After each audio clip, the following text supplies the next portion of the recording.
Czy spotkamy FC Barcelonę w finale Super Pucharu Hiszpanii? Nie mamy biletów, bo wysyłają je w ostatniej chwili. A najważniejsze, czy uda nam się zdobyć autografy? Jedno jest pewne. Arabia, do której lecimy, jest nam absolutnie nieznana. Jadą po nim, no widziałaś to? Ej, widzę lewego, Gdzie jest lewy? To są podróżnicze czapki. Jedna z nich przejechała z nami dookoła świata w 379 dni. Mój fryzjer dał mi ją przed podróżą dookoła świata z jednym warunkiem. Na koniec ma trafić na aukcję Wielkiej Orkiestry Świątecznej Pomocy. Przemierzyła całą drogę 66, niebezpieczną Amerykę Centralną w kamperze, wyskoczyła na wyspy Galapagos i na końcu zobaczyła egzotyczną Azję. A dziś ma bardzo ważną misję. Podbijamy stawkę! Chcemy, żeby podpisały ją legendy futbolu. Cristiano Ronaldo, Lewandowski, Szczęsny. Jsme w Arabii Saudyjskiej. Cel misji jasno określony. Łapiemy za plecaki.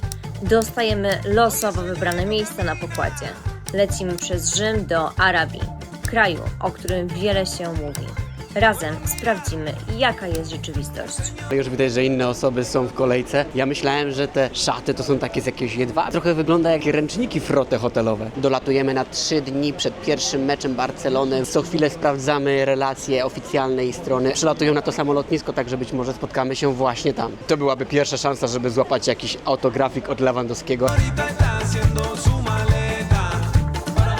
To już ostatni moment, kiedy jesteśmy w kurteczkach. Kolejny przystanek Jeddah, a tam 30 stopni i mamy styczeń.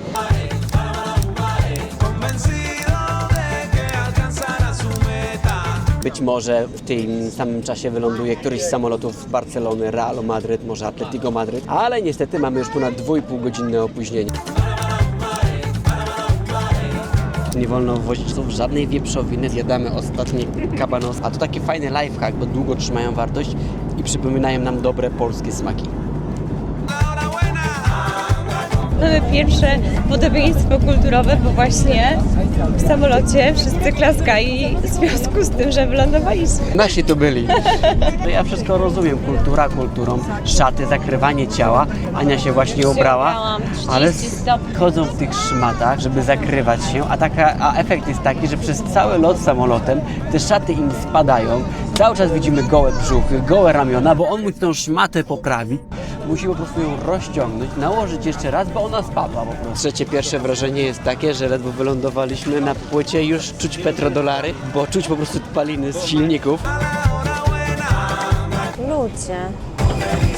No i takie coś to lubię. 22:50, 25 stopni. A ja Ania, lubię. wypatruj, czy jakiś gdzieś tutaj na płycie nie ma samolotu FC Barcelony.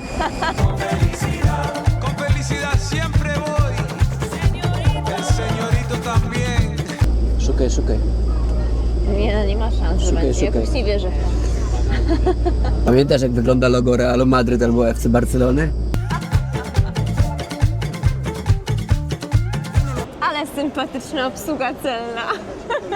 Celnik potwierdził tylko to, o czym czytaliśmy, że w Arabii Saudyjskiej wszyscy stawiają na wartości rodzinne i od razu zapytał nas, czy jesteśmy małżeństwem, a w drugim pytaniu zapytał, czy mamy dzieci. I my powiedzieliśmy tak, mamy 2 córki, które zostały w Polsce. On mówi, że ma 10 córek. 10. Bueno, mira, oye, escucha. Jeszcze na lotnisku dostaliśmy pierwszą operkę, że nie można nagrywać, także trzeba było się tłumaczyć, że tylko twarz nagrywamy i tak było. Ale próżno 38, było szukać 54, zawodników, wszystko Ole. jest pochowane. Chyba dawno zimy tutaj nie mieli, bo drogi równiutki. Nasz kierowca właśnie zrobił niebywały manewr, którego nie powstydziłby się najgorszy kierowca. Wjechał na stację benzynową, po czym nie było paliwa na stacji benzynowej w Arabii Saudyjskiej. Po prostu wróciliśmy na autostradę i wjechał ślimakiem pod prąd. A druga ciekawostka jest taka, że mam wrażenie, że na całym świecie jest dokładnie tak samo. Jest takie powiedzenie, że to samo wino, tylko w innej butelce, bo kierowca Bolta, który powinien być przygotowany na wyjazd w trasę, pierwsze co, kiedy wsiadamy do samochodu, jedzie gdzie? Na stację benzynową. Ania mówi, że było za drogie, ale widzieliśmy, że były 2 rodzaje paliwa. 2,18 było za drogie. 2,18 za 91 oktanów i diesla w ogóle nie było.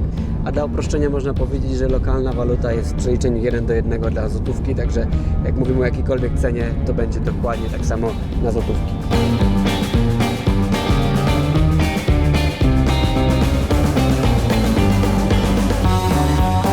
A tankowanie oczywiście na włączonym silniku. K95 kosztuje 2,33, a z kolejnych ciekawostek, które nas tutaj zszokowały, to to, że mijamy wszędzie różnego rodzaju usługi i tak często są siłownie dla kobiet i salony spa dla mężczyzn osobno. Słuchajcie, oni tu chyba nie oszczędzają na paliwie, bo właśnie nasz kierowca zatankował auto i zostawił nas w tym samochodzie, poszedł sobie kupić wodę i zostawił auto odpalone. Jak to wszystko tutaj kosztuje groszy. Jak za dużo jest paliwa. O, to thank dla nas you. woda. Thank you. Nie spodziewałam się. Znaczy moje pierwsze wrażenie jest takie, że ludzie są Serdeczni bardzo. serdeczni, mili, tacy otwarci, jakby ten turysta był bardzo mile widziany i mam nadzieję, że to się nie zmieni w trakcie tego wyjazdu. To nie jest wyjazd, to jest misja. Bardzo miło, wszystko zakurzone. Jestem głodna.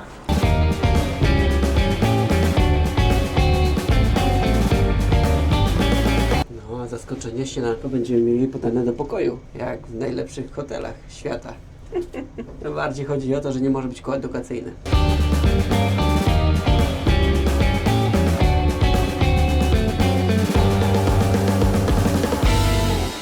Z oficjalnych informacji, jutro dopiero Barcelona przylatuje do Jeddah. O 12:30 mają wylot i będą spali w hotelu Ritz.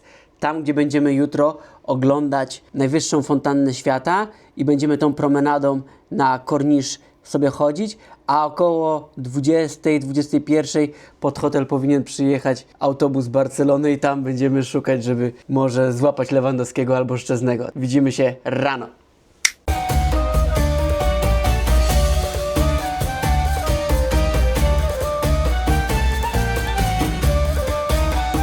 Moja żona właśnie zaproponowała mi, że może przemeldujemy się do hotelu Ritz dosłownie na jedną noc, bo będziemy mieli pewność, że tam będą spali. Szansa zobaczenia ich w lobby, albo może na siłowni, a może gdzieś na śniadaniu zdecydowanie wtedy rośnie. Mamy pewność, że tam będą, bo po półfinale to nie wiadomo, czy będą, bo mogą być może przegrać z Athletic Bilbao. Ale dzisiaj to wiemy, że na 100% będą, także zachodzimy w głowę, co robić dalej. Ej kurde, jest naprawdę gorąco. Wyszliśmy w południe i to nie był chyba dobry pomysł. Mamy już marker czarny do podpisu na flazę, do podpisu na czapce żółtej, ale nie mamy markera białego, żeby podpisać na czapce czarnej. Ale spoko, zobaczcie, to jest dystrybutor wody, gdzie każdy może napić się z kubeczka. Fajna sprawa. Cały Żeby- czas chodzi mi po głowie ten Olek. hotel Ritz, że ona mi zasiała taką myśl w głowie, że nie mogę przestać o niej myśleć. Wszyscy zawodnicy Barcelony w tym samym hotelu co ja. Pokoju czy hotelu? Powiedziałeś pokoju. Grubo, grubo. Moja żona coś dopowiada, zaraz sprawdzimy to, przewiniemy materiał do tyłu i Ja nie chcę sprawdzimy. znać swoich pragnień w takim razie. Ale jest też oczywiście druga myśl, bo być może trafimy do tego hotelu i wcale ich nie zobaczymy, bo przecież oni są izolowani. Może wjadą tylnym wejściem, może jak będą przez lobby przechodzić, to ochrona będzie ich rozdzielać. No ale z drugiej strony przynajmniej przetestujemy, jak wygląda hotel Ritz. A domyślacie się, że Barcelona nie śpi w byle hotelu. A w międzyczasie trafiliśmy na stare miasto Albalad. Ulice prawie puste, nie ma turystów, nie ma tłumu, tylko my i miasto, które powoli budzi się do życia. Po naszej prawej stronie widać świeżo odnowione domy, pięknie pomalowane, zadbane niemal jak z pocztówki.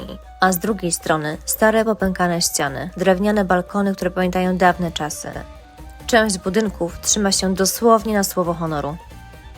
Rozglądamy się po uliczkach i widzimy wąskie przejścia, małe sklepiki i stragany. Czujemy zapach przypraw i świeżej kawy. Idziemy powoli, patrzymy na każdy detal, każdy balkon, każda okienica opowiada swoją historię. Ej, podróby jak się patrzy, Louis Vuitton i inne i wydawało nam się, że będą przynajmniej tanie. A tutaj 550 zł za takie małe podrabiane buciki Louis Vuitton dla dzieci. Chyba się nie okupimy. Ej, to musi być w jakiejś innej walucie. Ja nie wierzę, że to takie łapcie kosztują 300-400 zł. No może i to z jakiejś skóry są, no ale takie klapki zwykłe? A ciekawostką w tych budynkach jest to, że kuchnię umieszczano na piętrze 4. lub 5. W przypadku zalewania najważniejsza część domu była nienaruszona. Wyobraźcie sobie wciąganie jedzenie na tak wysokie piętro, natomiast rozwiązali to, bo okazuje się, że były bardzo szerokie klatki schodowe po to, żeby jedzenie mogły wnosić wielbłądy. A ja mam wrażenie, że wszędzie widzimy koty. Jest ich tak dużo, nie wiem, czy są bezdomne koty, nie wyglądają na zbyt zadbane. Także na każdym kroku koty, koty. I jedzenie dla tych, jedzenie dla tych Jedzenie kotów dla tych porozrzucane i kotów. O, porozgrzebywane. kolejny. To za świat nie sprzedaje się wentylatorów. Panowie, nie kupisz, to ci właduje tym kablem. Pięknie, bardzo nam się podoba. Są super zapachy, kadzidła wszędzie, jakieś przyprawy, perfumy. Natomiast pomimo to dziwnie jest, bo są wszędzie sami mężczyźni. I to troszkę wprowadza taką atmosferę, że dlaczego tak jest? Dlaczego taka separacja? Druga sprawa, że brakuje tutaj takiego gwaru miejsc turystycznych. Nie ma takiego jakiegoś zgiełku, tłumów turystów. Ci sprzedawcy nas obserwują, bo oni czekają na klienta. Tutaj nie ma wiele ludzi. I troszkę nas to dziwi. Być może jest nie ta pora. To jest miejsce, którego szukamy. Zobaczcie, tutaj są wszystkie kluby, w których grał Ronaldo. A, Lamine Yamal. A naszego rodaka Lewandowskiego masz? A, Jamala ma tylko. Thank you.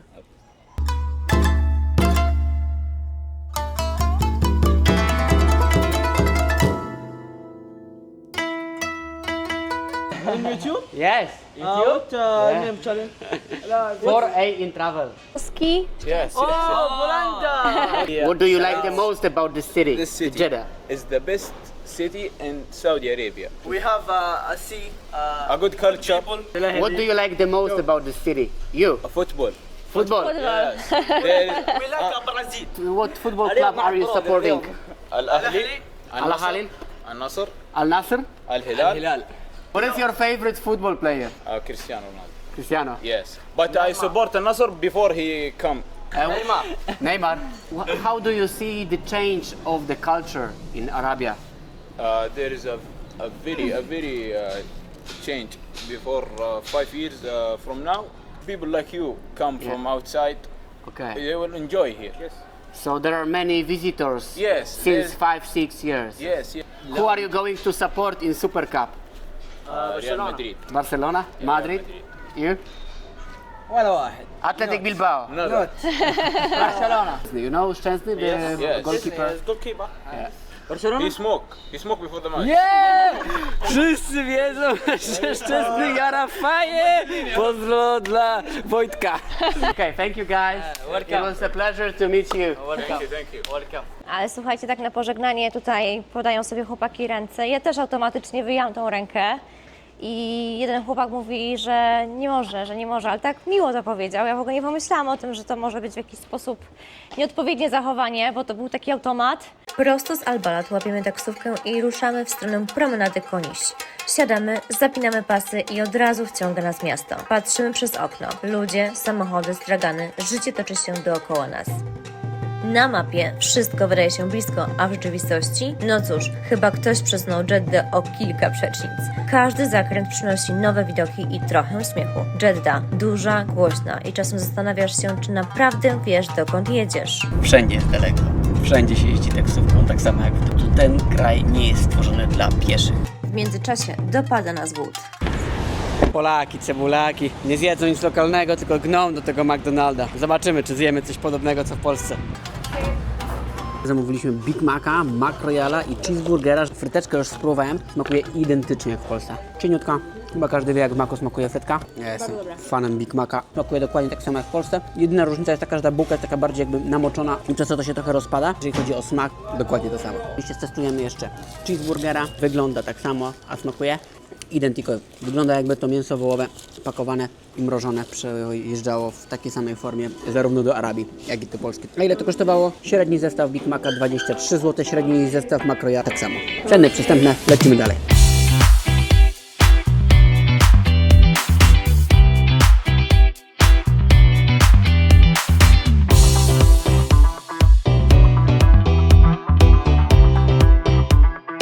Oddali wydać największą fontannę świata, niestety startuje dopiero o 18. Wyrzuca wodę z prędkością około 350 km na godzinę. Za 3,5 godziny zawodnicy Barcelony wylądują na lotnisku i przyjadą właśnie do tego hotelu. Szukamy, którą bramą być może wjadą, bo jest jedna, która jest z tyłu. Być może zobaczymy, czy od wejścia będzie drugie wejście, gdzie będzie strefa kibica. Jak tam się Holender dostać, taka brama, jeszcze za szlabanem. Trzeba byłoby chyba w tym hotelu spać, żeby... W środku widzę autokar z wielkim logo Super Pucharu Hiszpanii. Słuchajcie, zobaczcie tutaj są dwa autokary Na dole jest naklejka, no ewidentnie flaga FC Barcelony. Na pewno tutaj przyjadą dziś. Chciałam powiedzieć, że mojemu mężowi trochę odbiło. Idziemy zajść jeszcze od trzeciej strony, bo z Google Mapsów wynika, że jest jeszcze jakaś tylna brama. Wydaje się, że małą bramą zmieści się w ogóle autokar. Tutaj chyba nie będzie wjazdu od tyłu, czyli albo tą bramą, gdzie są autokary, no wszak tam, gdzie stoją, to chyba muszą z powrotem zaparkować, nie? To jest ich miejsce parkowania, nie mogą tam od tej konferencyjnej wjechać. Prawda? Prawda. Coś nienormalne. Sprawdzamy, ile kosztuje właśnie ten hotel. No 950 zł, no dużo, no. Coś siadają czy bez? No bez, no. Do końca wyjazdu nie będziesz jadła śniadań, dobra? Ale nie masz gwarancji, że ich spotkasz. Nie mam gwarancji. Ale będę siedział w lobby i montował materiały, żeby przypadkiem któregoś spotkam się, jak idzie w klapkach do strefy saun. Potem pójdę, dawno nie byłem na siłowni i pójdę na siłownię ćwiczyć, bo być może spotkam Rafinie i będę z nim siłował na klatę. Kto więcej weźmie. Ale dla nich tą siłownię zamkną, no co ty, normalny jesteś? Ale ja wejdę incognito, założę koszulkę FC Barcelony. Burkę założysz. Założę burkę i że jestem właścicielem tego hotelu. Jadą po nich, no widziałaś to? To oni, no. Wszystkie autobusy oklejone logiem Barcelony wyjeżdżają stąd. Sprawdźmy jeszcze, czy na pewno tamte zniknęły, co widzieliśmy. No tak, to były one. Ania, to już teraz mnie nie odpuścisz. Idziemy tutaj. Dawaj, chodź, musimy się spakować. Jeszcze gdybyśmy nie mieli potwierdzenia, że tutaj śpią, a wyczytałem to w internecie na oficjalnej stronie i być może to był jakiś fake, ale przed chwilą widzieliśmy stąd odjeżdżające autokary i samochód klubowy, wszystkie oklejone Barcelona, jadą w kierunku lotniska dokładnie o godzinie, o której miały jechać. No więcej potwierdzeń nie mam. Na kolana. Nie można w tym kraju publicznie wyznawać miłości, ale w hotelu mogę przyklęknąć. Patrzcie, jakie cwane. Zobacz, tam już są nawet postawione barierki odgradzające, gdzie mają te autokary stać. One nie mogą nie mieć miejsca. On musi zajechać, on ma stanąć tu mają zawodnicy wysiąść. Nie, no jedziemy. Biorę Ubera do naszego hotelu. Ej, słuchajcie, mojemu mężowi odbiło totalnie. Po prostu cały dzień jest Lewandowski, Szczęsny, Ronaldo. No po prostu zaraz się chyba nauczę wszystkich zawodników FC Barcelony i El Nas, czy tam jakoś inaczej. Ja nie spodziewałam się, że faceci mają taką manię na punkcie piłki nożnej, a jeszcze w szczególności drugiego faceta. To nie są tylko piłkarze, tylko ja. Trzeba mieć marzenia. Wpadam sama na ten pomysł szalony rano. To już jest nie pierwsza sytuacja, tak samo było z Galapagos. Poprzedniego dnia mówię, Olek, lecimy na Galapagos? Następnego dnia byliśmy w samolocie. Podjechaliśmy właśnie pod jakieś tylne wejście i chciał wjechać tym tylnym wejściem do hotelu, ale okazuje się, że było zamknięte. Być może właśnie dlatego, że oni będą wjeżdżać tutaj tym tylnym wejściem. Całe życie człowiek oglądał piłkę nożną, kiedyś nawet kopał, to teraz chodzi taki właśnie najarany. Ej, właśnie to jest to wejście, co go szukaliśmy, czyli jednak tu jest podjazd. Hello. Are you having some important guests today? Ania, właśnie sędziowie przyjechali na mecz. Naprawdę, to są sędziowie. Ej, słuchajcie, coś chyba się tutaj będzie działo dzisiaj. Wszędzie są loga FC Barcelony. No, hotelik zacny. Sztosik? Are you having some important guests today? Yeah, it might be. Might be. Maybe something connected with the logo. Maybe. Or maybe you are the special guest. Oh, it's a pleasure. It's a pleasure. Ej, czuję się w takich dużych emocjach. Wiem, że coś się wydarzy dzisiaj ważnego, ale jeszcze nie wiem co. W tym hotelu nawet unosi się taki zapach perfum. Perfumowany jest cały hotel. Tak. To jest jeden z wyznaczników dobrych hoteli właśnie, że słyszałem oczywiście. Ej, słuchajcie, za godzinę tutaj będą zawodnicy, a tutaj się praktycznie nic nie dzieje, nikogo nie ma. My rezerwujemy jakąś kanapę, bo jest jakaś wolna, więc będziemy chyba na zmianę tutaj koczować, Ania, na tej kanapie, co? Ej, a jak założę koszulkę Cristiano Ronaldo, to nie będzie takiego trochę faux pas? Powiem Ci, że ja się ogólniutko stresuję, ale czuję po prostu takie drżenie rąk. Jest taka nutka fascynacji. Chłopaki, których zna cały świat, oni zaraz tędy wejdą, przejdą. A to może flagę podpiszemy, jakby się wszyscy zgrali. No. Jakby namówić Lewego i Szczęsnego, żeby powiedzieli, że to jest na szczytny cel i woś. żeby po prostu wszyscy się podpisali wtedy. Kurde, dzisiaj rano wpadłam na ten pomysł, że możemy spać w tym samym hotelu. Nie wierzyłam w to, że to się stanie. Teraz nie wierzę, że ktokolwiek się podpisze, a pewnie też to się stanie. Musimy w ogóle sprawdzić, czy te mazaki piszą, bo Trochę się wstydzę w tym lobby hotelowym. Szczerze, mam to trochę w nosie. Musisz Jestem trochę tutaj po raz nacisnąć. pierwszy i ostatni.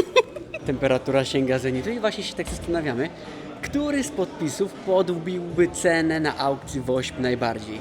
Czy któryś z zawodników Barcelony, może Rafinha, Lamine Yamal, może Lewandowski, a może Cristiano Ronaldo. Dajcie znać w komentarzach. Tutaj proszę, kolega, snajper. Już go znaleźliśmy, tylko autografu nie chce dać. Prosimy go, prosimy. A tutaj nasza ekipa zawodowych zbieraczy autografów. Słuchajcie, no takiej ekipy to żeśmy się nie spodziewali. PKO Ekstraklasa zbierania autografów światowa. Zapamiętajcie Mateusza, bo jeszcze pojawi się w tym odcinku. Powiedzieli nam, że nie będzie to grane w lobby. Musimy gdzieś iść na tył, będziemy krzyczeć. Nie wiem, czy to się uda, bo wydawało nam się, że na 100% będą w lobby. Było mało ludzi, bo będą mieli dużo czasu na dawanie autografów, ale okazuje się, że jest to jakoś zorganizowane, że gdzieś podjadą i lecę teraz, żeby być może złapać ich gdzieś przy barierce z boku. Ej, słuchajcie, ja się czuję jak w jakimś detektywistycznym. Chłopaki tutaj na pierwszym piętro można wjechać kartą, tutaj podjedzie Mercedesem, tu kwiaty, tu barierka. Jak z nimi nie złapiemy, to nie będzie żadnych już szans. Ej, całkowicie przypadkiem udało nam się zrobić zdjęcie z legendą. Deko. Ej, jadą, przyjechali nawet pod prąd. Ale Juan, can we take a photo? Nice to meet you. Nice to meet you. Ej, słuchajcie, zrobiliśmy sobie fotę z prezesem Barcelony Laporte. Ej, widzę lewego. Gdzie jest lewy? Tam jest. Dawaj flagą, machaj. Czekaj. Ej, tam widać wszystkich zawodników właśnie Barcelony. Odpalamy nasz plan D, idziemy na pierwsze piętro, bo tam wiemy, że będą mieli swoje spotkanie. Tam ich nie złapiemy, ale tutaj być może udajemy gości hotelowych, którymi wszak jesteśmy. Tu jest kratka. Nie, tu nie masz przejścia.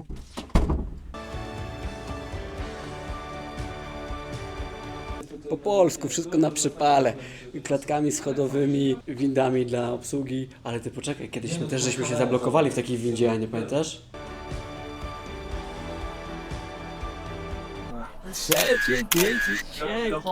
Nie uciekł nam. Nikogo nie możemy spotkać. No, Bojan Krkić, Juan Laporte i Deco to nie byle kto, ale myśleliśmy o zawodnikach. Popróbujemy jeszcze trochę. Ej, przed chwilą ćwiczyłem tutaj z Kunde. Troszkę podpatrywać, żeby na zewnątrz może złapali jego autograf, ale nie chciałem go trochę stalkować, że tutaj go prosić o autograf, jakieś foty. Ale biegliśmy sobie razem na bieżni, także fajne uczucie. Trochę wolno biegam, musiałem mu trochę pokazać.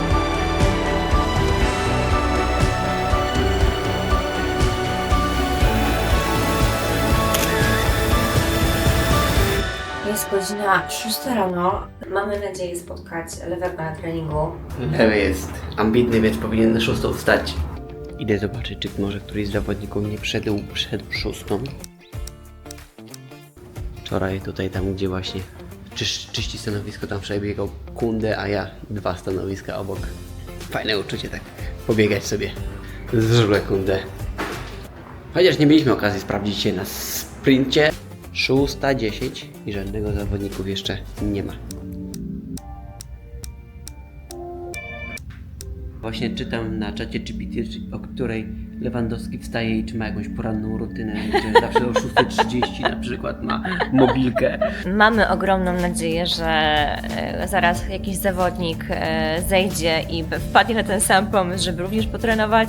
Bardzo nam zależy na tym, żeby zdobyć te podpisy, by później czapki wystawić na WOŚP. Przychodzi pierwsze zwątpienie, mówi, że to trzeba było chyba jednak spać sobie dłużej. Jak mówi stare polskie pożegadło, kto rano wstaje, temu Pan Bóg daje. Hotel śpi, wszystkie windy stoją. Trzeba klikać na te windy. Będę ich zatrzymywać. Normalnie czuję się, jakbym się bawiła w ciuciu babkę. Ale to jest w ogóle dziwne uczucie, że jesteś o krok od celu. Słuchajcie, 7:10, ja już powoli tracę cierpliwość. Nic nie robisz, co? Montuję kolejny odcinek. Słuchaj, a może po prostu w każdej windzie na szybie napiszemy: Lewy, czekamy na ciebie na drugim piętrze, wysiadaj! Świetny plan, Sherry. Ale wczoraj miałeś jeszcze lepszy pomysł. Stwierdziłeś, że może będziemy przez telefon dzwonić do wszystkich pokoi I być może odbierze Lewandowski. Tylko to już była godzina pierwsza w nocy. Chodzę koło tej windy, chodzę. Dzisiejsza strategia czatowania pod siłownią również się nie udała. Widocznie nie potrzeba trenować, żeby dobrze grać, a być może po prostu poranny trening nie jest potrzebny. Przyjdziemy tu jeszcze. Nie odpuszczę, słuchajcie. Wrócimy Ale tutaj. wrócimy tutaj, bo ja po prostu nie jestem taka, że odpuszczam tematy. Do Wielkiej Orkiestry mamy jeszcze trochę czasu, żeby ta czapka trafiła z podpisem. Lecimy do Riyadu, a tam kolejna szansa na spotkanie z kolei Ronaldo. Gadaliśmy z ochroniarzem, że już mieli przygotowane trykoty przed drzwiami, w które mieli się ubrać. Ochroniarz nam wszystko powiedział, że mają swoją własną siłownię na tym piętrze wyłączonym z I użytkowania. sam już współpracował nawet ten ochroniarz, już nam powiedział, że nie dobra, to ten. Jak tylko jego szef szedł, to dobra, to tylko wtedy zamknijcie windę, tak może być cały czas otwarta. Po prostu to, że mamy lot o godzinie 10 nas niestety tutaj wstrzymał. Nie odpuścimy. Nie. W głowie cały czas siedzi historia, że byliśmy tak blisko. Uderzamy na Riyad. Wiesz, że lewy chyba też teraz nie jest śniadanie.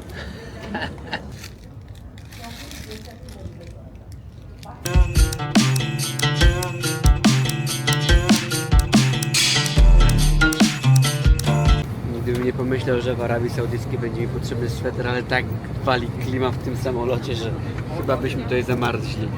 W 4 godzinach snu tej nocy chyba potrzebujemy trochę snu w samolocie, także widzimy się na miejscu.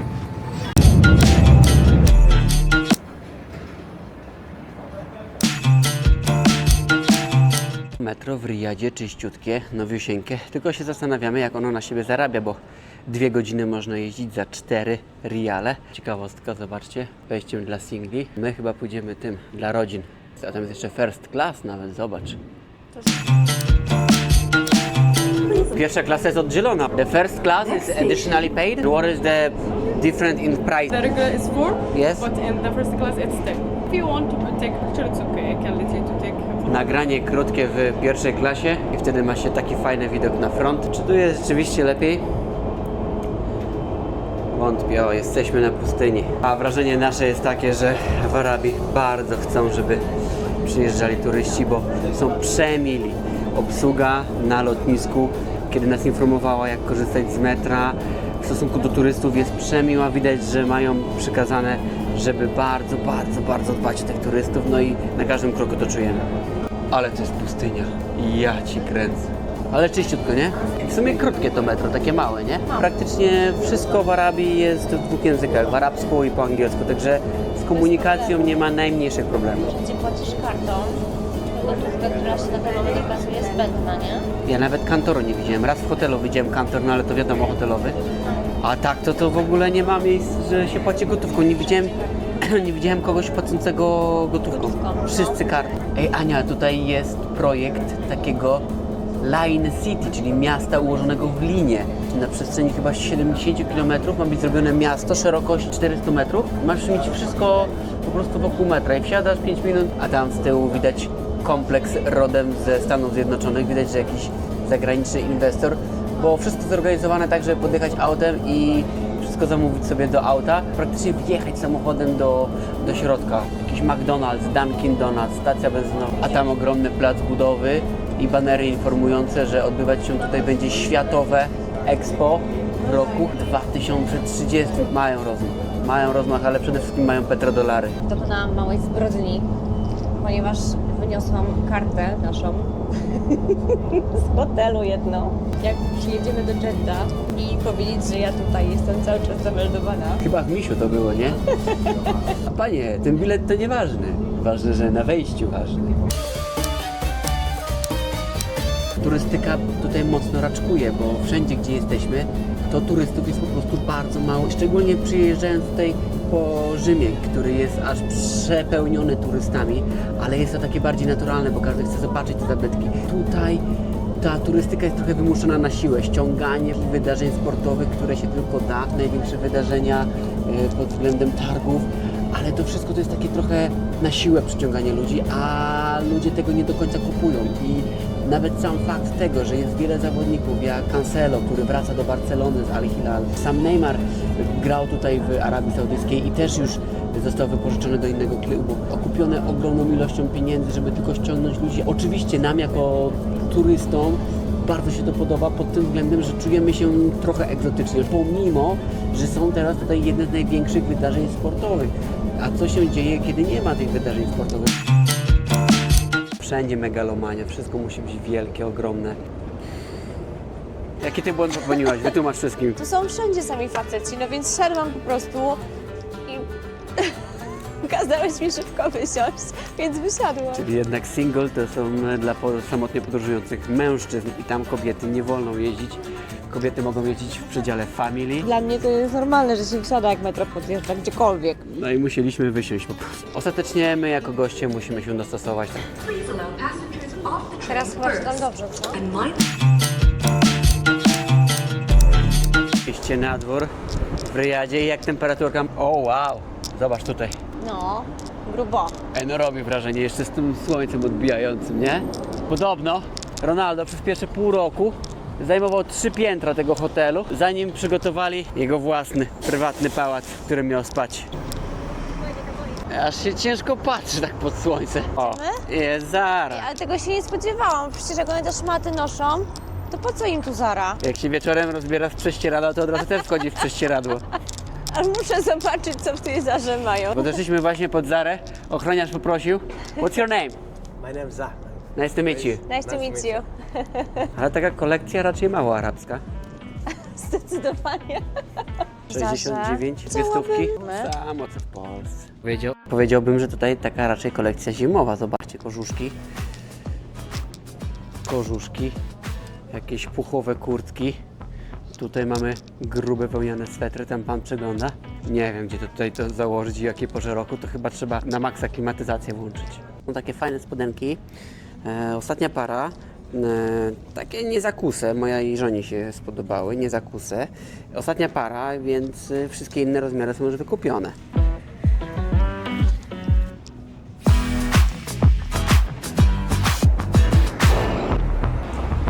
Jest tak nieprzystosowany dla pieszych, że nawet tutaj nie ma pasów. Są jakieś tam takie kropki tylko narysowane.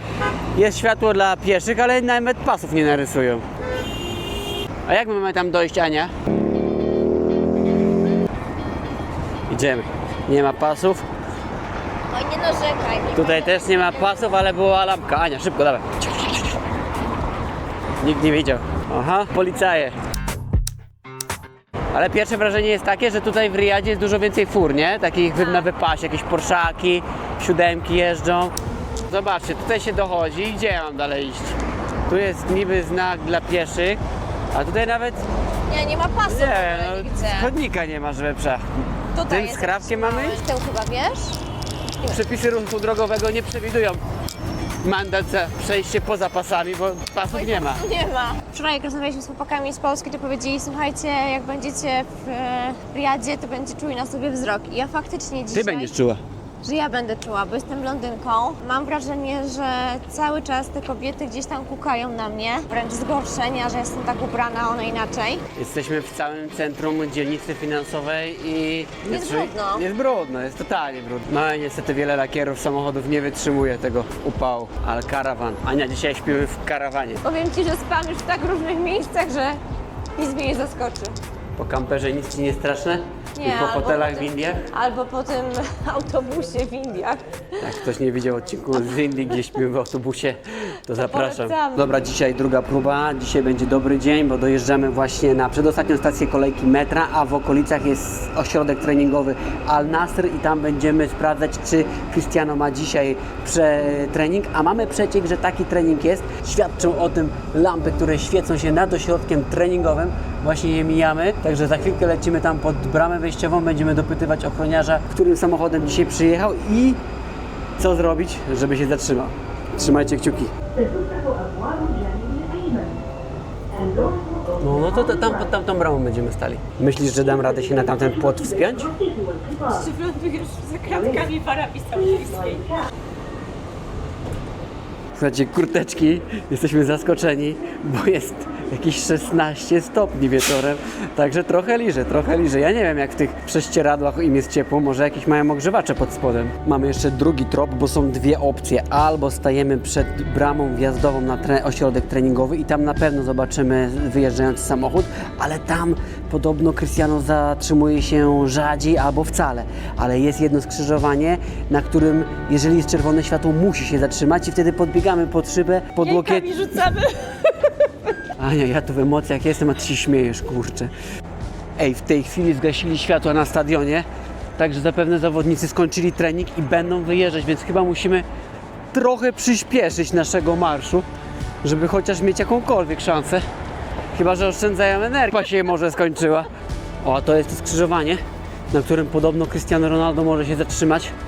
Kiedy robiliśmy analizę w internecie, właśnie tutaj, na tym skrzyżowaniu z tyłu jest siłownia i tu na tych światłach może przejeżdżać właśnie z lewej strony w prawo i można go tutaj łapać, dokładnie tu. Także Ania, jakbyś widziała jakąś taką najlepszą brykę, jakiej kurczę nie widziałaś, to może być właśnie on.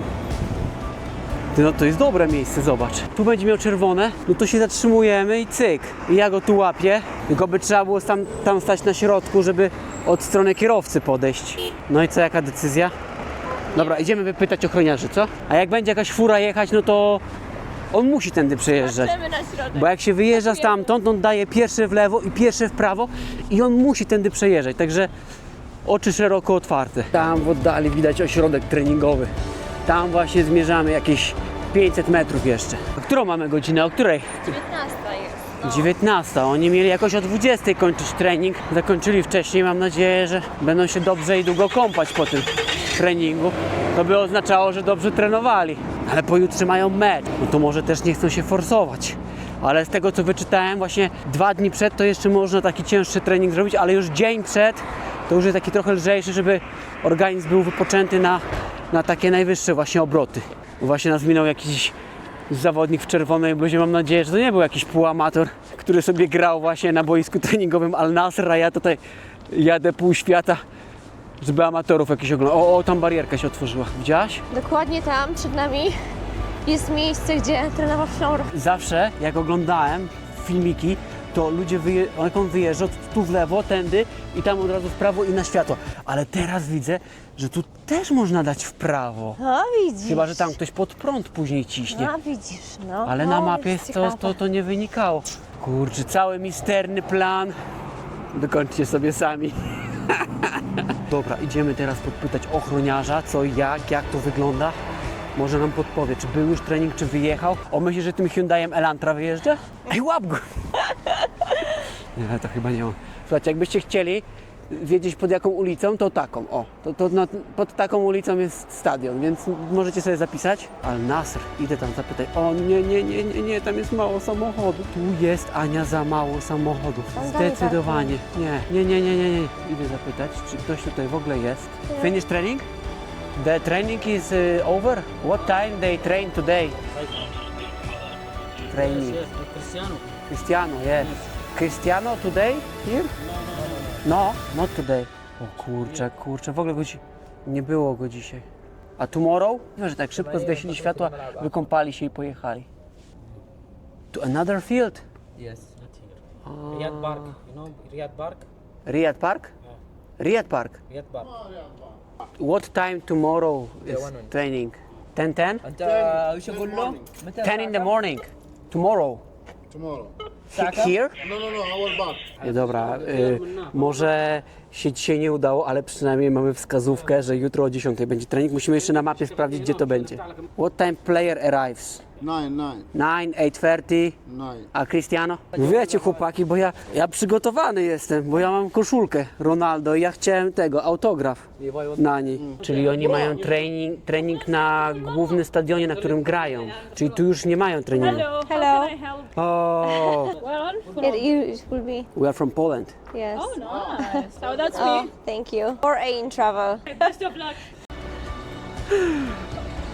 Słuchajcie, od miesiąca Al Nassr trenuje w nowym ośrodku treningowym, zaraz przy swoim głównym stadionie i tam też budują hotel, z którego będą wyruszali na nowe mecze. Jutro nie mamy szans na treningu, bo jest konferencja prasowa i bez żadnej przywieszki Etykiety. nie wejdziemy, ale zdradziła nam informację, że zawodnicy przed meczem wyjeżdżają z jednego konkretnego hotelu całym zespołem, gdzie wcześniej omawiają taktykę i tam poleciła nam, że jest największa szansa złapać gdzieś w lobby być może Cristiano Ronaldo. Kolejny dzień bez sukcesu, ale nie poddajemy się.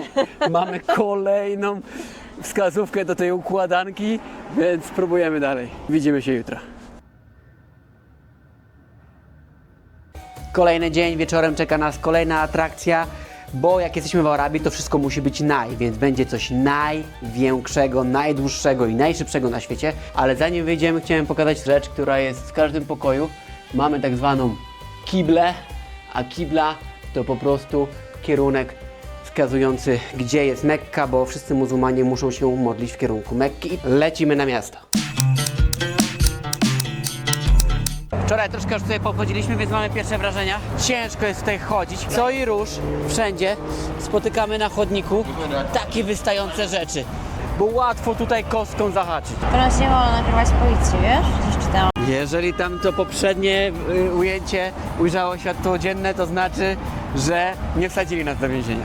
A być może po publikacji, kiedy już będziemy poza granicami kraju, to dostaniemy dożywotni zakaz wjazdu do Arabii. Wcale się nie obrażę, bo jakoś mnie tu nie ciągnie za szczególnie.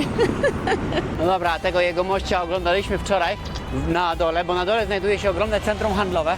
Stacjonują takie marki jak Louis Vuitton, Gucci, Prada, Valentino i te wszystkie inne burżujskie rzeczy.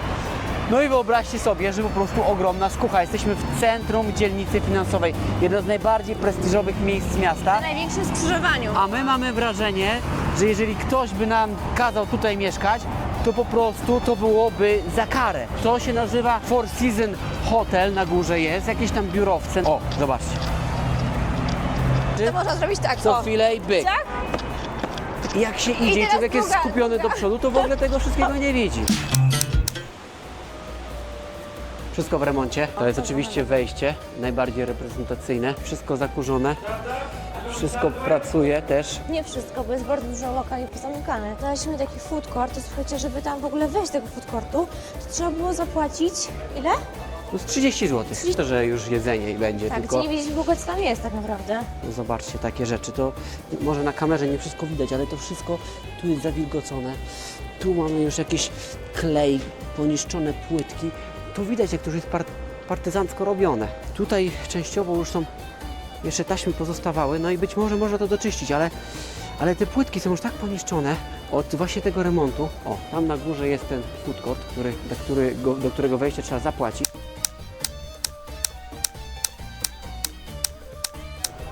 Tam wszystkie te gładzie, zarobienia, łączenia, no nie jest to elegancko zrobione.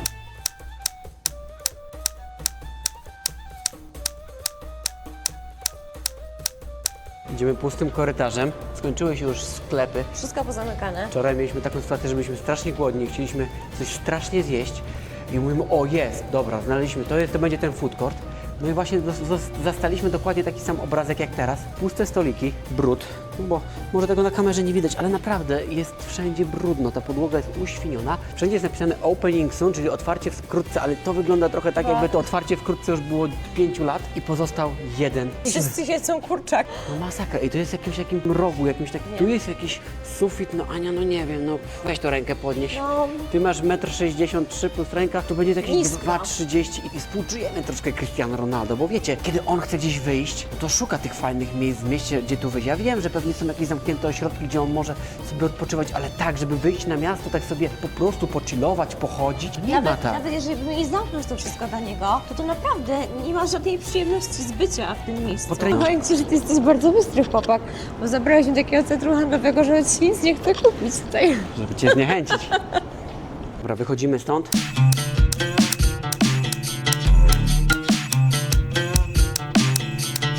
Dojechaliśmy na ulicę Taliach. Co widzimy na ulicy? Ulica księcia Mohammeda bin Abdulaziza, która jest znana pod nieoficjalną nazwą ulica Taliach. Jedna z najbardziej ekskluzywnych i znanych arterii handlowych w Riyadzie. Nowoczesna architektura, eleganckie witryny sklepowe oraz starannie zaprojektowane przestrzenie publiczne. Na stronie powiem, że to miejsce ma przypominać Champs-Élysées w Paryżu, także sami ocencie, czy to jest Champs-Élysées.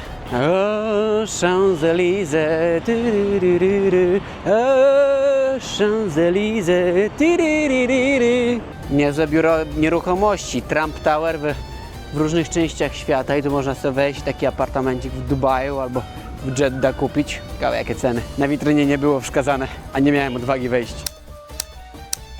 A tu wszędzie popularne marki jak Fendi, Fendi Casa, Armani Casa, czyli marki dużych światowych projektantów, ale kolekcja do domu. Kiedy jechaliśmy do Arabii Saudyjskiej, zastanawialiśmy się, czy tu w ogóle będzie można kręcić kamerą, bo wiele osób mówiło, że nie wolno kręcić, że kobiet nie wolno kręcić. I wiecie, no też nie strzelamy nikomu kamerą w twarz, ale nikt nie zwraca na to uwagi szczególnie. Co tam znalazłaś?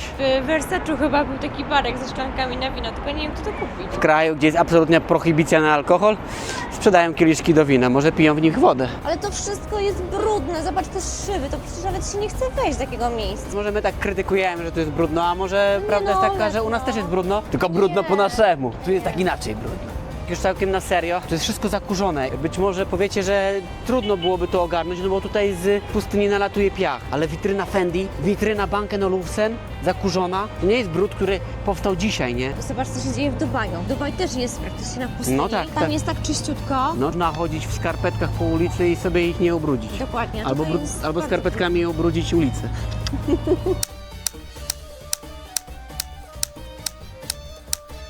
Słuchajcie, właśnie mamy koniec zwiedzania. Moja żona znalazła odpowiednik TK Maxxa w Polsce. Brands for less. Moja żona Kończymy wyjazd, budżet nam się kończy. O Boże, jaki pech. Zamknięte. Przy otwarte. Ej, cisza jak makiem zasiał. Ale zobaczcie, to jest po prostu wszystko opustoszałe. Półki uginają się od towaru, a tutaj nikogo nie ma. To wszystko jest stworzone nie wiadomo dla kogo. Arabia to chyba trochę taka wydmuszka, ona bardzo chce przyjąć tych turystów, ale jeżeli nie zajdą tutaj chyba jakieś zmiany kulturowe, to będzie ciężko tych ludzi ściągnąć. Jest wszystkiego dużo na wielką skalę, ale dla nikogo. Ciekawostką w Arabii Saudyjskiej jest to, że na samochodach widnieją takie etykiety. Taka karta charakterystyki paliwowa, ale nie w litrach na 100 km, tylko ile kilometrów zrobimy z 1 litra. Jaka jest tego historia? Chodzi o to, że oczywiście jest to jakiś wymóg ekologiczny, żeby wymóc na producentach redukcję emisji spalin i wielu użytkowników samochodów, tak jak my z lodówek, po prostu nie ściąga tej naklejki. Sprawdzam bilety, bo od paru dni czekam, aż w końcu ten bilet przyjdzie. Gdzie są te moje bilety, bo jeszcze nie doszły i chyba właśnie w tej chwili pojawiła się wiadomość, no i dalej nie ma. Jutro jest mecz Cristiano Ronaldo, a ja jeszcze biletów nie mam. Czy w ogóle wejdziemy na ten mecz? Jestem bardzo zdenerwowany. Nie dość, że jeszcze wciąż nie dostałem biletów na mecz z Al Nassr, to jeszcze stoję w ogromnym korku, a jedziemy do Six Flags Kida City. Ostatnio się otworzył największy, najszybszy i najwyższy rollercoaster świata. Widzę, że dojedziemy tam niestety po zmroku. Nagramy to na GoPro. Zobaczcie, co te auto robią. Jest jakiś korek na autostradzie i normalnie na autostradzie sobie zawracają, jadą pod prąd, dają światłami do tyłu i wjeżdżają w zjazd, żeby uniknąć tego korka, w który właśnie my wjeżdżamy. Chłopaki się właśnie stuknęli lusterkami i teraz musieli naprawić problem.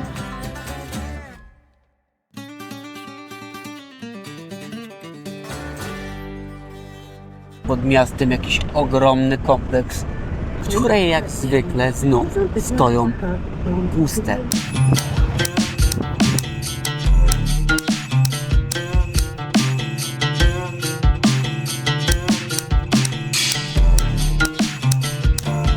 Dobra, słuchajcie, dotarliśmy, trwało to wieki. Jakie są pierwsze wrażenia? No po pierwsze, dlaczego to do cholery wszystko jest po ciemku? No ale dobra, pal licho. Być może dlatego, że wszędzie wokół są tutaj robione jakieś place budowy. Oprócz samego parku, to wokół jest jakaś ogromna inwestycja realizowana i z tego, co się dowiedziałem w autokarze, to jest planowanych tutaj aż 12 różnych parków tematycznych. Daje to obecnie zatrudnienie ponad 300 000 osobom. Co bardzo ciekawe, to na wjeździe było napisane, że Qiddiya City jest pierwszym miastem na świecie zbudowanym od podstaw dla zabawy. Temperatura powoli spada, im będzie później, tym będzie zimniej. Ja mam taką kurteczkę, lekko puchówkę, więc na pewno będzie mi dobrze, ale wszyscy, którzy chodzą tutaj w szatach, nie wiem, jak oni to wytrzymają. Po prostu nie wiem, jak oni wytrzymają. Natomiast z tego, co widzę już na pierwszy rzut oka, to park skupia się nie tylko na atrakcjach typu roller coaster. Ja Dzisiaj przyjechałem w jednym celu, tylko roller coastery. A park otwarto dokładnie 31 grudnia 2025 roku. Mamy styczeń 2026. No dobra, my tu gadu, ale gdzie jest ten Falcon Slide, czyli najwyższa, najdłuższa, a przede wszystkim najszybsza, chyba najszybszy roller coaster świata. A na miejscu oczywiście typowo festynowe zabawy. Wyławianie kaczuszek, rzucanie piłką do celu. A jak jeszcze nie widział ktoś największego festynu na świecie, który jest jednocześnie największą imprezą na świecie, to zapraszam do naszego odcinka z Oktoberfestu, gdzie się działo. Jest znak na Falcon's Flight.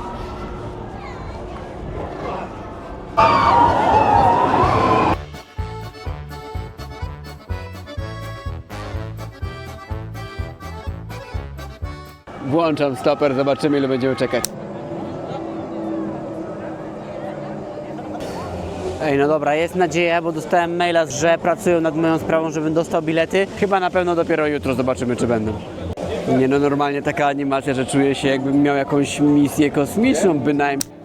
Właśnie przyszedł operator Falcon's Flight poinformować nas o smutnej rzeczy, że mają techniczny problem z jednym z wózków. Na ten moment zegar wskazuje 26 minut. Teraz nie wiem, czy lecieć dziś dalej, czy czekać na naprawę. Przecież jak się zepsuje przy pełnej prędkości, to chyba nie chciałbym być w tym wózku. Dajcie znać, co wy byście zrobili. Słabo by było przejechać pół świata, żeby przejechać się najszybszą kolejką świata i tuż przed wejściem dowiedzieć się, że jest zepsuta? Powiem wam, że nie jest off-topa. Na początek, na otwarcie. Mamy tydzień po otwarciu. It's showing only 300 minutes on the screen. 300 minutes? Minutes means 5 hours on the screen. Now they are testing, yeah. Się pojechał wózek na jazdę próbną po naprawie. Ale czy go uruchomią? Ja pierdykam. Czy nie wiadomo, czy się w międzyczasie nie zepsuje. Dobra, pierwsze 50 metrów poszło szybko. Ciekawe jak dalej w tym zigzagu. Mam roller coaster emocjonalny.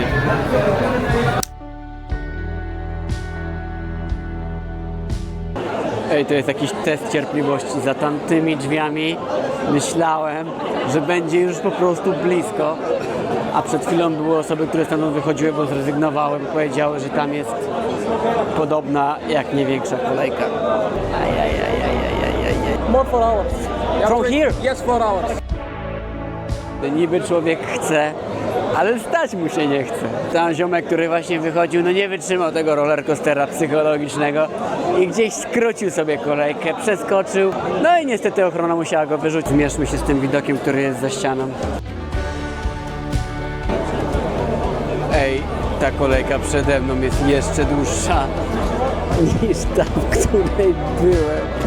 A przed chwilą weszła największa presja, bo osoby, które stały przede mną dosłownie 5 sekund temu sobie poszły.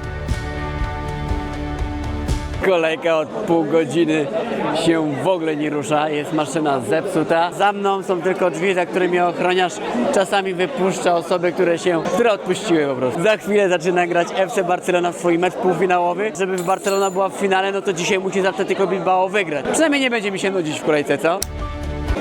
Sytuacja robi się poważna. Jedna bójka została zażegnana w zarodku.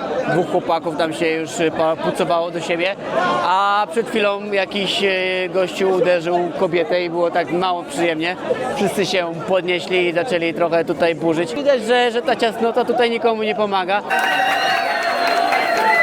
Może jestem już 3 godziny 40 minut w tej kolejce, ale za to są jakieś pozytywne informacje. Pierwsza to taka, że dostałem wiadomość od Viagogo, że już niedługo powinny przyjść moje bilety. Druga, ważniejsza nawet informacja jest taka, że Barcelona wygrywa już 3-0 i jest na prostej autostradzie do bycia w finale, żebym ich zobaczył na żywo. Niestety zła wiadomość jest taka, że Ferran Torres jest skuteczny i raczej Lewandowski przez to w finale nie wystąpi. Tu mamy ziomka, który mnie właśnie trochę zawstydził. On powiedział, że doszedł tutaj w 20 minut tą całą kolejkę, a ja już jestem 4. godziną. People I love. Fajna tutaj atmosfera, że oni się nie znają, ale mają taką komitywę, że w Arabii Saudyjskiej jest tak, że ludzie po prostu są, od razu rozmawiają i to widać.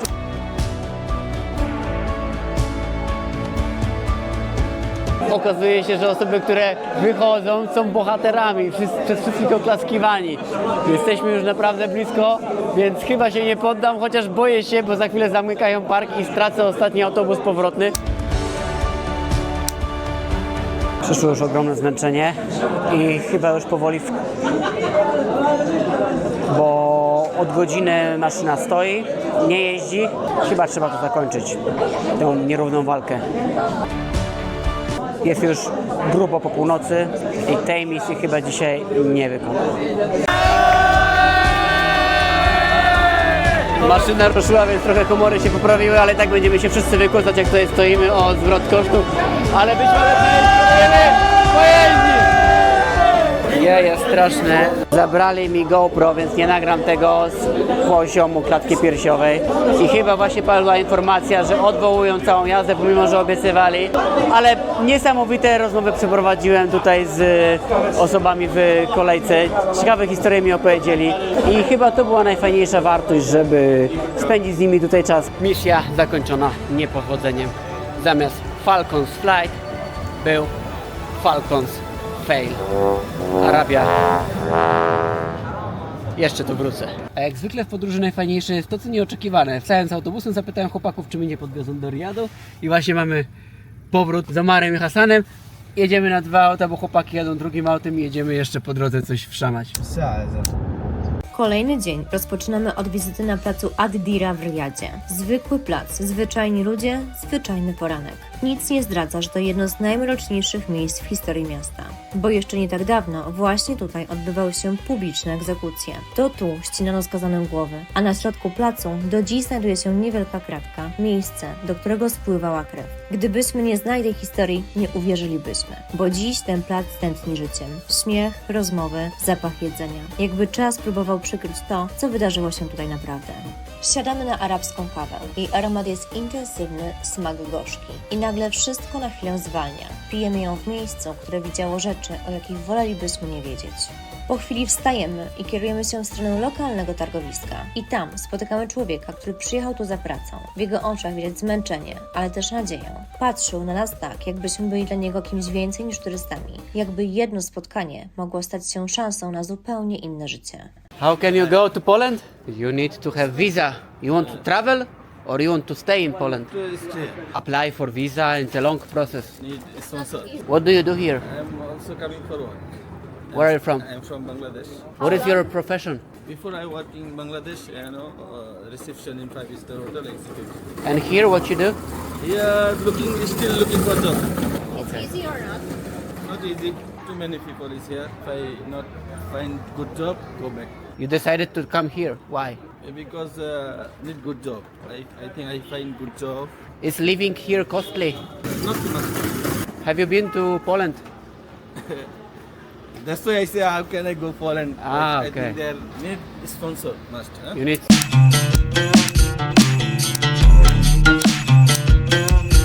Very wonderful player, Tonic and Latu. Yeah, I remember 1982. You are not brave.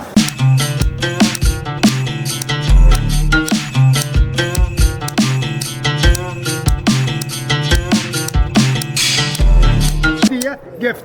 No. Thank you. السعودية gift. No. أنت هنا في السعودية.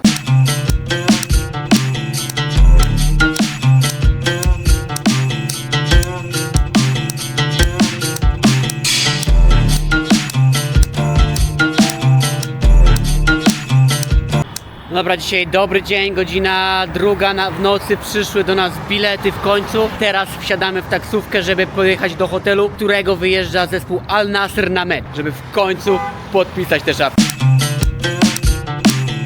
Stoimy właśnie w korku i narasta taka niepewność, czy zdążymy. Ej kurczę, ale jaja, bo nie wiedzieliśmy, że ten hotel znajduje się w okolicach placówek dyplomatycznych i na wjeździe normalnie były takie zasieki policyjne. Częściej gdzieś tam puścili nas, nie patrzyli, czy będziemy mieli rezerwację w hotelu. Ej dobra, jesteśmy na czas. Przed wejściem stoi autokar zespołu. Udajemy takich wiecie, zwykłych gości hotelowych. Nie ma za dużo ludzi. Być może zawodnicy będą skupieni na meczu i nie będą chcieli podejść. Na pewno wypełnimy ten kupon. Tam przy wejściu zobaczyliśmy jakiegoś ochroniarza i na ten moment nie zwracam na nas uwagi, także jest dobrze. Wygląda na to, że jesteśmy praktycznie sami. Ochroniarz nas strzapił, pokazał nam palcem, że powinniśmy iść dalej. Ale jakoś tak sympatycznie na ten moment, że się uśmiechamy szeroko. Wydaje nam się, że z tamtej windy będą wychodzić. Będą przechodzili tam z prawa do lewa. I właśnie zgadamy z Anią, że chyba nas oleje. Oglądaliśmy dokument o Cristiano Ronaldo, jakie on ma posiadłości i samochody, to tacy się malutcy poczuliśmy przy nim. Współczuję osobiście tego, że musi się cały czas ukrywać. Naprawdę. Nie, coś się dzieje. Jest wzmożona ochrona, coraz więcej osób gdzieś tu się kręci. Dobra, to tak jak było kiedyś na osiedlu. Ja dzwonię, ty gadasz.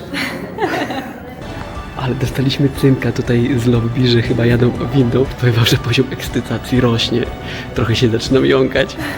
A ja się zaczęłam głupio śmiać, bo ja zawsze jak się stresuję, to się śmieję, nie?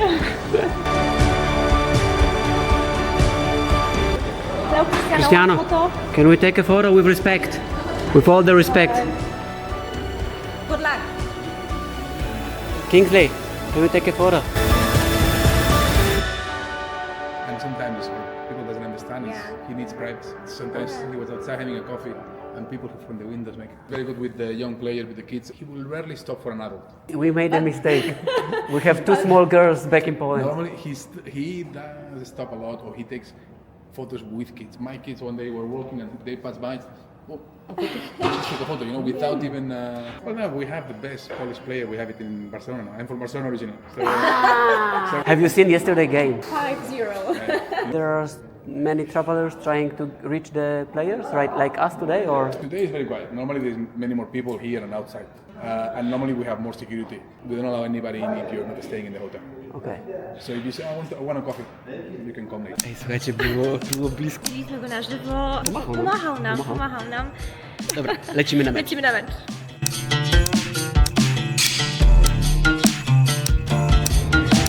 Idziemy właśnie obejrzeć mecz, zrelacjonujemy jak wygląda stadion Al Nassr. Po meczu podejmiemy jeszcze jedną próbę dojścia do tunelu, z którego będą wychodzić zawodnicy. Mam nadzieję, że wygrają, to wtedy będą mieli dobry humor i być może będą chętniejsi do zdjęcia albo jakiegoś autografu. 10? No dawaj 2. Przygotowany z terminalem po stadionie.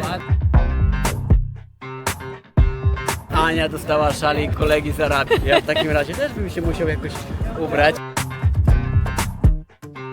Z tyłu najlepszy zawodnik świata, według niektórych, bo według niektórych Messi. Dostałam taki piękny szaliczek. Jeden z kibiców arabskich mi kupił.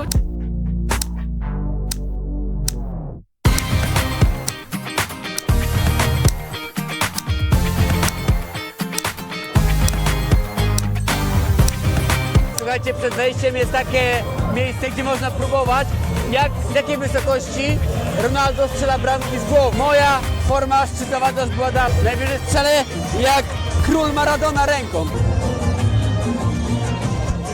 Maradona! Jeszcze się mecz nie zaczął, a tyle atrakcji, że ja chyba na mecz nie pójdę. Tu można pokopać, poskakać i potańczyć. Jedziesz, Malina!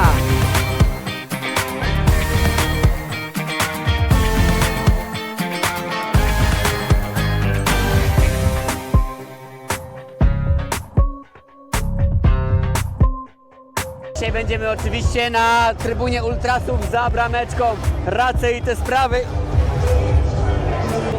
A na stadionie kiełbaski nie znajdziecie. Frytki, popcorn, woda, cola i saudyjska kawa. Piwka też nie znajdziecie. Po raz pierwszy zobaczymy teraz stadion. No elegancki widoczek, zobaczcie. Taki stadion na 25 000 ma tę przewagę, że po prostu wszyscy siedzą blisko. Mamy go! Iście, to prawie mnie Kryśka ustrzelił. A to łobuz jeden.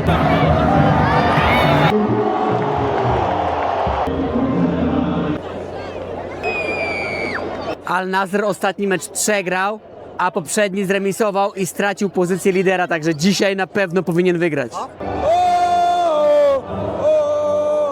Ronaldo tutaj! pierwszej połowie będą strzelali na bramkę, na której jesteśmy my i liczę, że w pierwszej połowie Ronaldo coś dzisiaj ustrzeli. Takie mam jakieś małe przeczucie.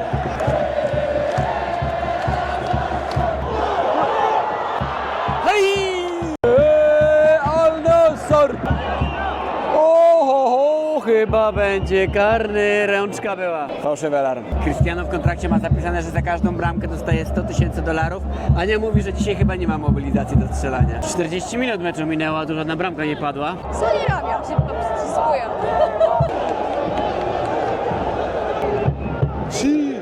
Koniec pierwszej połowy, niestety 0-0. A zaraz trzeba obczaić, gdzie tutaj podejść do tego tunelu, żeby złapać zawodników, no bo przecież to jest najważniejsze, po co przyjechaliśmy. No i niestety druga połowa rozpoczęła się od straconej bramki przez Al-Nassr. Mam nadzieję, że to odrobią, żeby Cristiano miał dobry humor na podpisanie czapki. Blisko było. Na ten moment, jeżeli wynik się utrzyma, sytuacja na Al-Nassr w lidze jeszcze się pogorszy. A tutaj mamy półfinał Atletico Madryt, Real Madryt, więc tym razem liczymy na Real Madryt, żeby... Nie! Nie! 0-2. Na autograf chyba malejąco. Jak widzę Cristiano, to ma tylko głowę w dole. Al-Nassr! 0-2. Is it possible to get back? Inshallah. Inshallah. Real Madrid! Yeah!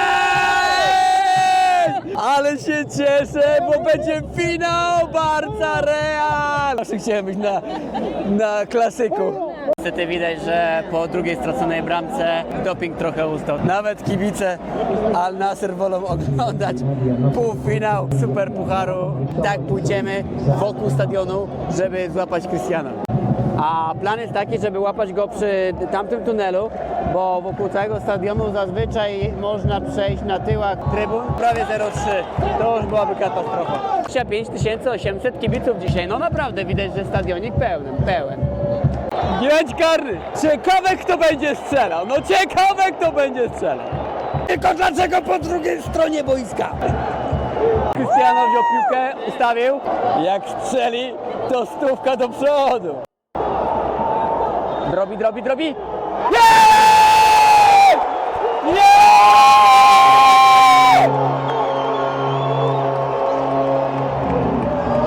Nie! I $100,000 do przodu! Nadzieja wróciła! Ale widać od razu, ten cały stadion się ożywił. Jest bramka kontaktowa. Jest 7 minut, także jest szansa, żeby chociaż wyrównać. Al-Nassr! Cristiano miał właśnie piłkę na głowie na 5. metrze i niestety skiksował. Część ludzi już nie wierzy. Dostałem takiego gifta od znajomego. Thank you very much. Takie 2 przywieszki. Karny będzie na 100%. Na 100% będzie karny. Oni wiedzą. Jednak nie było karnego. Słuchajcie, jeżeli polegniemy i nie uda nam się zdobyć podpisu, to wystawimy tę pamiątkę, którą otrzymaliśmy od innego kibica na aukcję w Ośpu. Dołączymy do tego szaliki spod stadionu oraz koszulkę Ronaldo. Koniec. Przegrali. Idziemy szybko pod tunel. Dobra, słuchajcie, zawodnicy dziękują jeszcze kibicom za niestety przegrany mecz, ale za dobry doping, a my idziemy szybko tylnym korytarzem dostać się do tego tunelu. Ania, czy ty to widzisz? Tu nie ma przejścia. Na tym stadionie nie można przejść w kółko po prostu. Na pewnym etapie jest po prostu ściana. Musimy do... Gdzieś tutaj wyjeżdżać.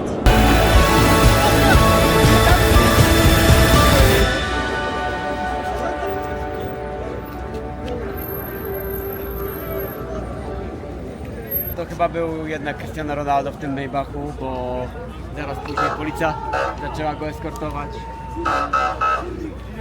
Niestety, nie dam rady. Może dzisiaj nie udało się zdobyć autografu, ale jest kolejna dobra informacja. Real Madryt właśnie wygrywa w 93 minucie 2-1 z Atletico Madryt, więc w niedzielę oglądamy El Clasico. Widzimy się tam. Normalnie pod prąd jechał. No dobra, trochę dość tej piłki, bo jesteśmy przecież w Arabii Saudyjskiej, a jak w Arabii Saudyjskiej, no to oczywiście pustynia. Dojechaliśmy na Red Sand Dunes, bierzemy kładziki i będziemy latać po wydmach.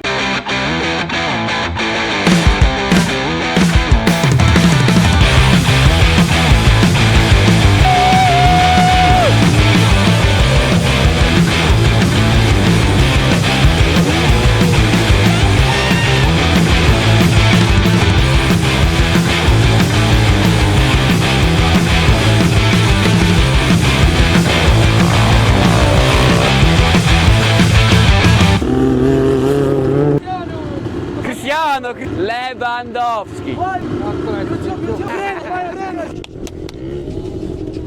Krótki pit stop na stacji benzynowej. Dalej nie mogę uwierzyć, że benzynka jest po 2,18 za 91 i 2,33 za 95. Rozmawialiśmy z lokalnymi osobami tutaj na miejscu i powiedziały nam, że jeszcze 10 lat temu paliwo było po 25 groszy.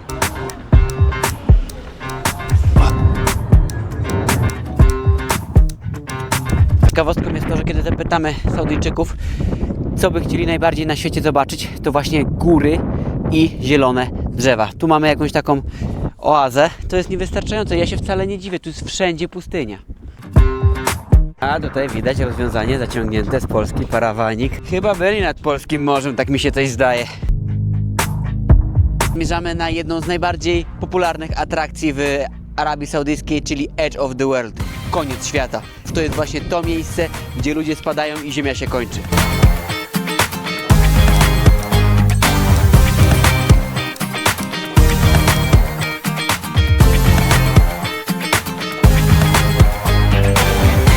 O wow. Chyba tutaj król lew miał swoje ziemię. Można śmiało powiedzieć, że to jest koniec świata. Tutaj ludzie spadają i dalej już kuli ziemskiej nie ma. Jest taka lekka niepewność, bo te urwiska są tak blisko. Słuchajcie, są takie kamyczki, jak się tam noga tylko by osunęła, to nie ma się czego złapać, nawet żadnego krzaka. Się leci po prostu w przepaść.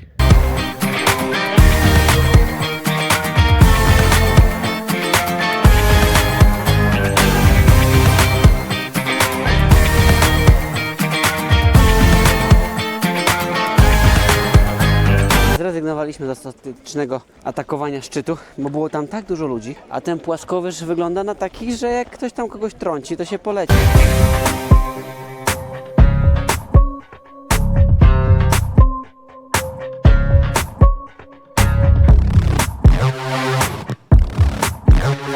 Dotarliśmy na koniec świata, a orkiestra gra do końca świata i jeden dzień dłużej. W takim razie jutro lecimy do Jeddah złapać autograf Lewandowskiego.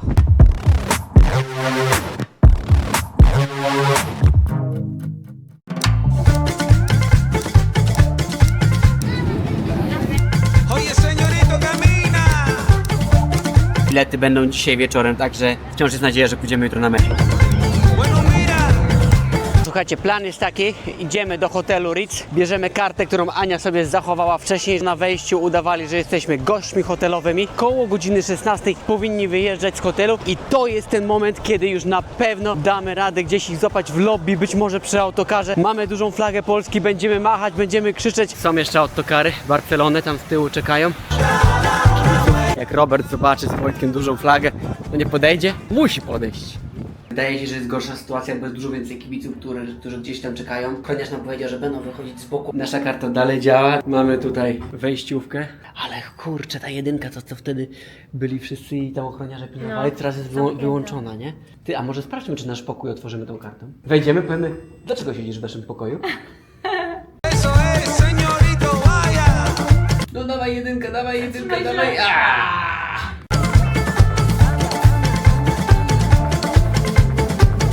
Powiem wam, że zasieki większe nawet niż pierwszego dnia. Jak tylko chcemy podejść z boku hotelu, to nas przeganiają.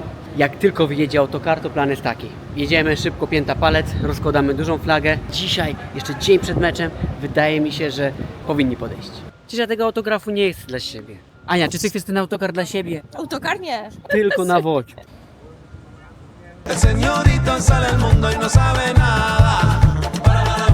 Czuję, bo nie mają żadnej wolności. Cały czas są po prostu zamknięci w tym hotelu. Może i fajny.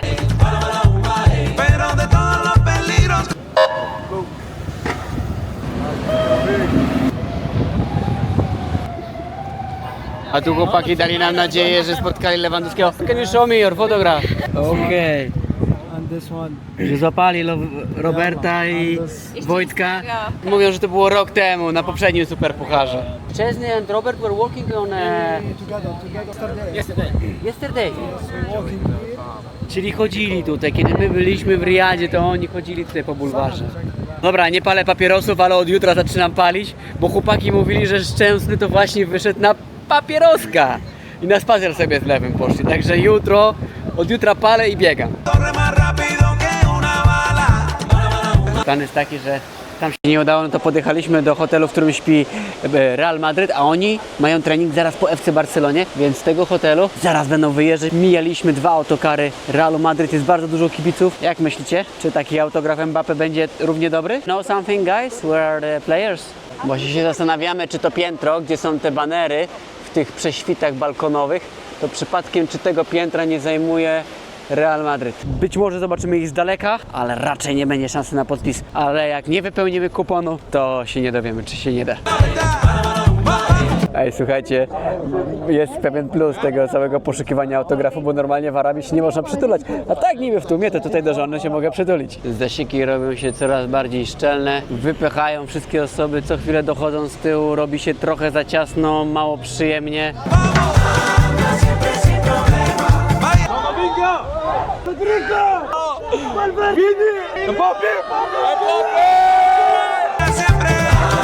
Sami widzieliście, wszyscy zawodnicy byli wykrzykiwani, ale żaden z nich nawet nie pomachał. Dajemy sobie ostatnią szansę. Piszemy wielki autograf na woźb, jak Robert z Wojtkiem. Tego nie zobaczą, to ja już nie wiem, co oni zobaczą.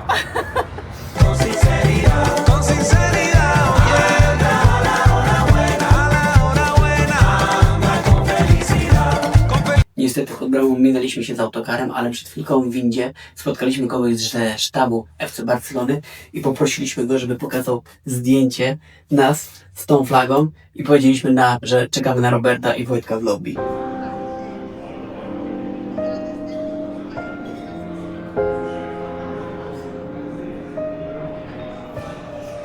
Dzisiaj finał Superpucharu Hiszpanii El Clasico. Wpadniemy jeszcze do strefy kibica, która znajduje się zaraz przy Marinie oraz przy torze Formuły 1. Panie władzo, ja po prostu lubię... No ładnie, ładnie, ładnie. Jak myślisz, Ania, czy który jest ten jacht Cristiano Ronaldo? Może być każdy. Jakby ktoś chciał kupić, to raptem 27 milionów. Albo ten, sprzedany, 5,5 miliona euro. Okazja mi uciekła sprzed nosa.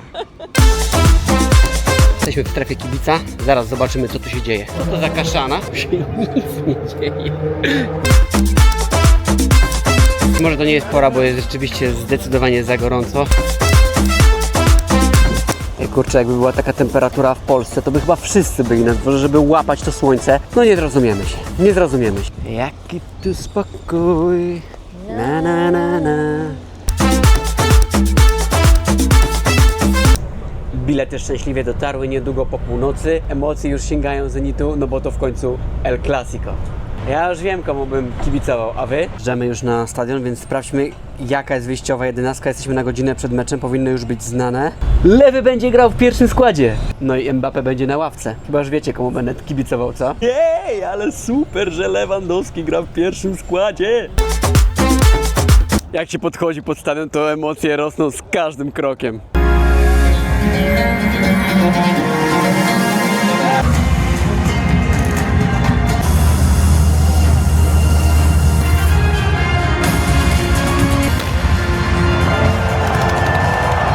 Ej kurczę, na wejściu zabrali nam naszą flagę Polski. Dlaczego? A chcieliśmy nią pomachać, kiedy Lewy strzeli bramkę.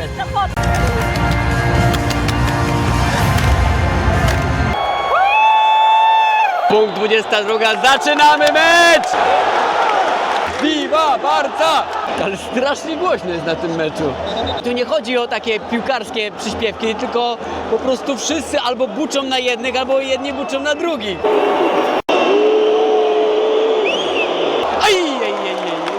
Ile brakowało! Tyle brakowało. Tyle brakowało! Tyle. Czy wy też tak macie, że mecze na żywo są jakieś takie wolniejsze? W telewizji jakaś ta piłka szybciej chodzi. I od razu widać, że Kunde po tym treningu biegowym ze mną to naprawdę szybciej biega na boisku.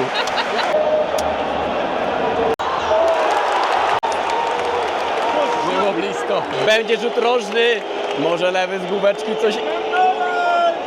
Aj! A na stadionie wszyscy kibice praktycznie rozproszeni, jedynie tam jest jakaś duża grupa kibiców, którzy przyjechali z Madrytu i więcej koszulek chyba jednak białych. Ale my jesteśmy na przykład incognito, bo mamy koszulkę białą, ale jesteśmy za Barceloną, już zdradzę.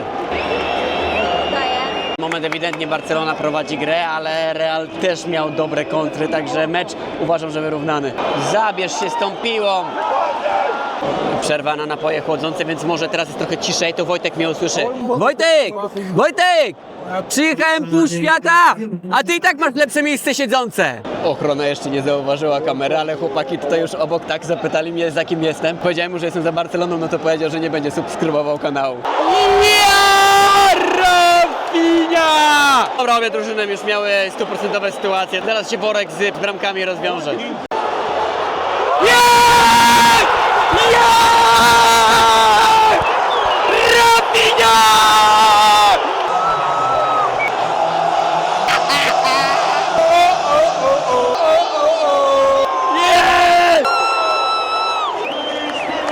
Wciąż nie wierzę, że oglądam El Clasico na żywo.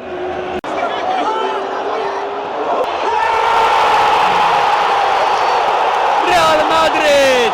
1-1. Pięknie poszedł Vinicius Junior, pięknie. Dogramy od nowa. Jest! Lewandowski! Lewandowski!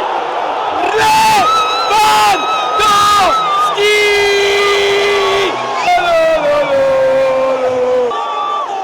To jest list pola karnego. Jak profesor. To powinno być w Wikipedii. Jak wychodzi napastnik na pozycję i omija obrońców i strzela bramkę. Co za mecz! 2-2! Co za mecz! Co za mecz! Cios za cios! Nie przejechaliśmy się rollercoasterem, ale tu jest rollercoaster emocjonalny. Druga połowa właśnie się rozpoczęła i jedno jest pewne. Tu bramki na pewno jeszcze padną.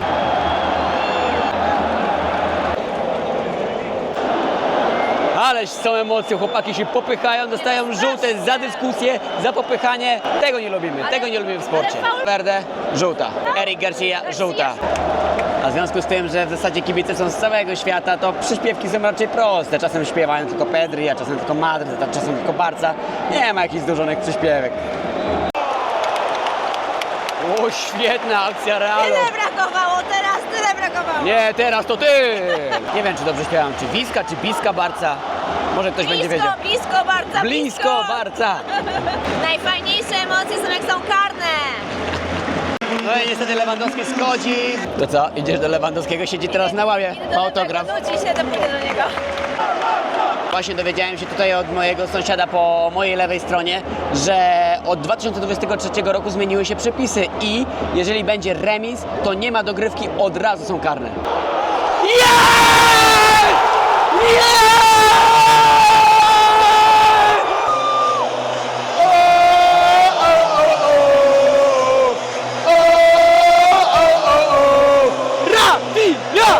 Real miał wytoczyć najcięższe dzieła, bo rozgrzewał się Mbappé i była wrzawa na trybunach, ale niestety uciszona golem Rafinhi. Trochę fartowna ta bramka, bo i się poślizgnął i rykoszet. Vista Barca, ej! Jest Mbappé, będzie wchodził. Mam przeczucie, że coś strzeli i będą karne. W stadionie dzisiaj 60 326 kibiców. Zrobił, no! Jak stał? No nie! To on tam przeszedł trzech zawodników. Ta 11 to kto? Rafinha strzelił dzisiaj tylko 2 bramki. Ostatnie 10 minut meczu. Ja już straciłem głos, to już jestem pewien. Nie wiem, czy to dobra decyzja, żeby tak trochę defensywnie zagrać na ostatnie 10 minut. Real na pewno poczuje wiatr, żagiel i przyspieszy. I ten moment gry, kiedy twoja drużyna przedłuża i się cieszysz, ale kiedy jesteś kibicem przeciwnej drużyny, to cię to tak strasznie wkurza. A tam w tunelu już czeka tłum asystentów, którzy pewnie rozłożą flagę. Czerwona kartka, ale zaatakował dwoma wyprostowanymi nogami w Mbappé. Tak się to musiało skończyć. A to, czego nie było widać w telewizorze, to kiedy walczył Lamine Yamal z Mbappé, to była taka bardzo duża walka i ją wygrał Mbappé i wszyscy się ucieszyli i właśnie wtedy sfaulował Frankie de Jong dwoma nogami. Ostatnia minuta meczu, cały stadion gwizdże, bo Real Madryt przy piłce. Panie Turek, kończ pan ten mecz. Rashford idzie sam na sam, sam na sam.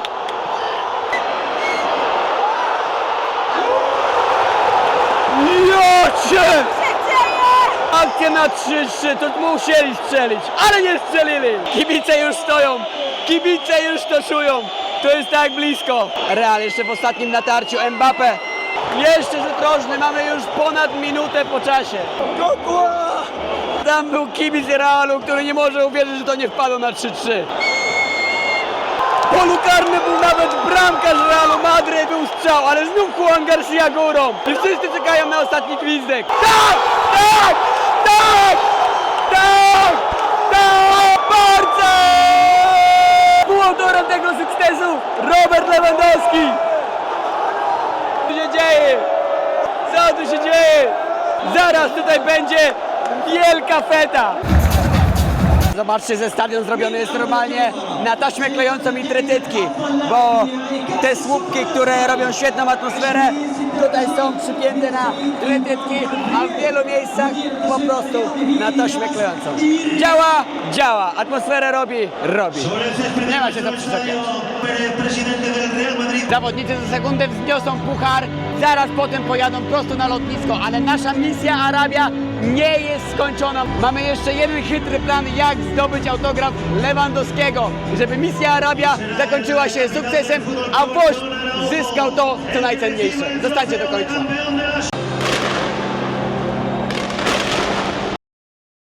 O ekipie, która zebrała setki autografów, już słyszeliście. Teraz razem z Mateuszem wystawiamy na Woźb koszulkę z autografem Roberta Lewandowskiego. Ale to nie wszystko. Na aukcję trafiają nasze podróżnicze czapki i zestaw kibica Al Nassr. Linki do aukcji znajdziecie w opisie tego odcinka. Pamiętajcie, misja Arabia nadal trwa. Komentując i udostępniając ten odcinek zwiększacie nasze szanse na autografy Lewego i Szczęsnego. Głęboko wierzymy, że uda nam się je zdobyć na Woźb. Trzymajcie kciuki i wielkie dzięki, że jesteście z nami.